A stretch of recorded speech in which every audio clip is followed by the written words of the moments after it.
नमस्कार दोस्तों, आप सभी लोगों का हमारे YouTube चैनल में बहुत बहुत स्वागत है। मैं जो आज का टॉपिक लेकर आया हूँ वो बहुत ही ज़्यादा इंटरेस्टिंग होने वाला है और बहुत ही ज़्यादा हेल्पफुल होने वाला है उन सभी हस्बैंड, पति या उसके जो पति हैं उसके रिलेटिव्स, माता पिता, उन सभी के लिए बहुत ही ज़्यादा ये इंटरेस्टिंग टॉपिक और बहुत ही हेल्पफुल होने वाला है। क्योंकि बहुत सारे घरों में क्या होता है कि पत्नी या जो बहू है वो झूठे झूठे केस करके पति को या उसके घर वालों को फंसा देती है दहेज के केस में, या ऐसे मामले में फंसा देती हैं जो झूठे होते हैं। तो ऐसा एक मामला जो है अभी 21 अगस्त 2023 में जजमेंट आई है हाई कोर्ट की, जिसके अंदर जो कोर्ट ने पत्नी को बहुत फटकार भी लगाई और ऐसे मामले में जो है जो पति और उसके घर वालों ने क्वेश्चन पिटीशन फाइल करी थी कि इस जो एफआईआर को खत्म करा जाए, ये झूठी है। और हाई कोर्ट ने इसको सुना और उसे लगा कि ये सही बात है और उसने जो पत्नी की, जो लड़की ने जो कंप्लेन करी हुई थी डोरी वगैरह की, उसको खत्म कर दिया। तो हम जो है उस जजमेंट के बारे में इस वीडियो के अंदर बात करेंगे और मैं बताऊंगा कौन कौन से लोग इसका बेनिफिट उठा सकते हैं और अपने केसों को भी इसी तरीके से खत्म कर सकते हैं। तो सबसे पहले मैं बताऊंगा ये जो कलकत्ता हाई कोर्ट की जजमेंट है जो अभी 21 अगस्त 2023 में ही जिसमें जजमेंट आया है। इसमें जो हमारे जस्टिस साहब हैं शुभेंदु सामंत, जिन्होंने Swapan Kumar Das versus state versus West Bengal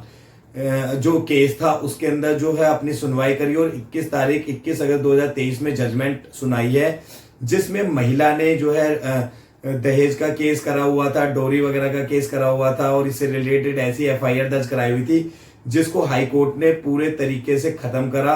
अब हम जानेंगे इसके अंदर की मतलब ऐसे क्या क्या पॉइंट थे, क्या फैक्ट्स थे जो इस केस को खत्म करा गया, और जो और भी लोगों के जिनके केस चल रहे हैं वो अपने जो है केसों को, ये जजमेंट को लगा के भी अपने केसों को किस तरीके से खत्म करा सकते हैं या अपने ग्राउंड के बेसिस पे खत्म करा सकते हैं। तो इसी तरीके की इंफॉर्मेटिव वीडियो देखने के लिए मेरे चैनल को सब्सक्राइब करें, बेल आइकन को प्रेस करें और इस वीडियो को ज्यादा से ज्यादा लोगों तक शेयर करें ताकि मैं इसी तरीके की इंफॉर्मेटिव वीडियो आप सभी लोगों के लिए लाता रहूं। जब आप लोग सब्सक्राइब करते हैं तो आपका कोई भी पैसा नहीं लगता है, बट हमें मोटिवेशन मिलता है और हम अच्छी वीडियो लाने की कोशिश करते हैं। तो हम इस केस को थोड़ा डिटेल में जानते हैं। क्या हुआ कि इस केस के अंदर अक्टूबर 2017 में जो वाइफ है उसने कंप्लेन फाइल करी थी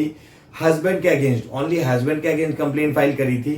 तो ऐसे मामले में पुलिस ने जो इन्वेस्टिगेशन वगैरह करी तो उसे पुलिस को लगा नहीं कि इसके अंदर किसी भी तरीके की एफआईआर वगैरह करनी चाहिए। फिर अगेन उस महिला ने दिसंबर 2017 में दोबारा से कंप्लेन फाइल करी, लेकिन अब जो कंप्लेन फाइल करी वो पति और घर वालों सबके खिलाफ फाइल करी। तो आप देखेंगे अक्टूबर से लेके अगर दिसंबर की बात करते हैं तो 2 या 2.5 महीने 3 महीने होते हैं। इतने में ही उसने जो है जो पूरे घर वालों के खिलाफ बहुत सारी चीजें लगा के और कंप्लेन जो है रिमोडिफाई करके, मतलब कंप्लेन में बढ़ा चढ़ा के चीजें लिख के फाइल कर दी। तो ऐसे मामले में क्या हुआ, दिसंबर 2017 में एक जो एफआईआर दर्ज भी हो गई, 498 ए से रिलेटेड जो एफआईआर दर्ज हो गई दहेज से रिलेटेड।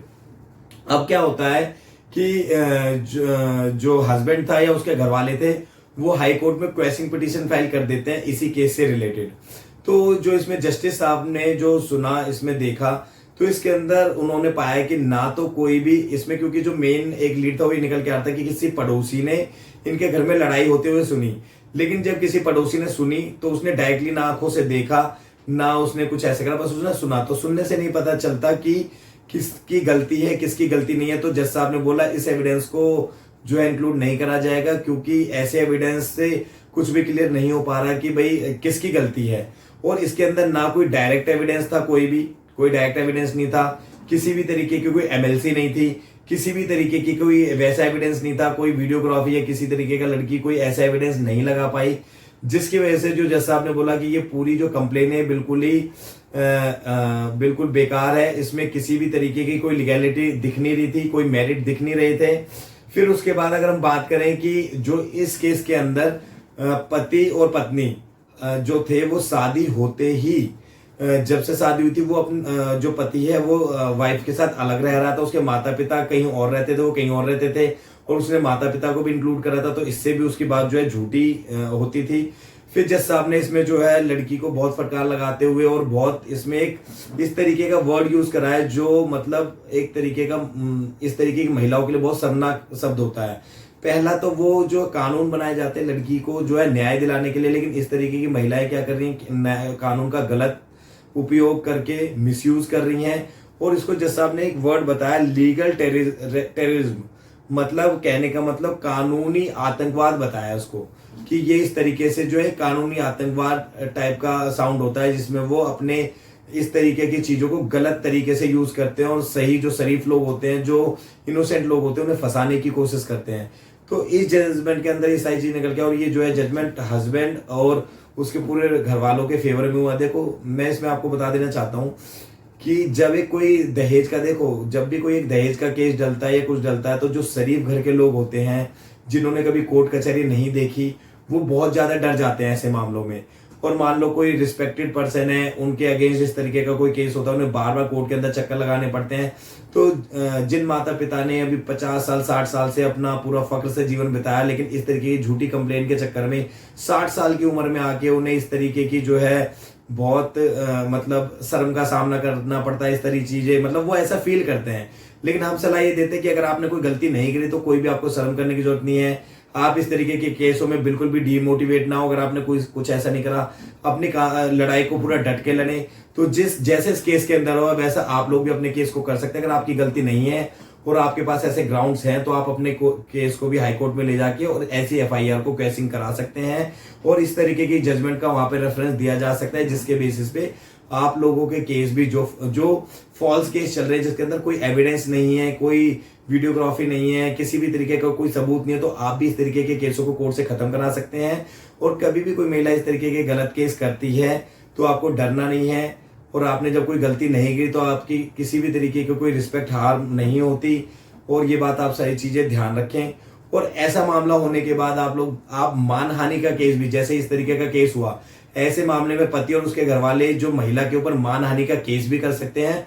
उसको सजा भी दिला सकते हैं। क्योंकि बहुत सारे लोग बोलते हैं कि कोर्ट ने डांट फटकार लगा दी, लेकिन अब आगे का काम आपका है। आप अपना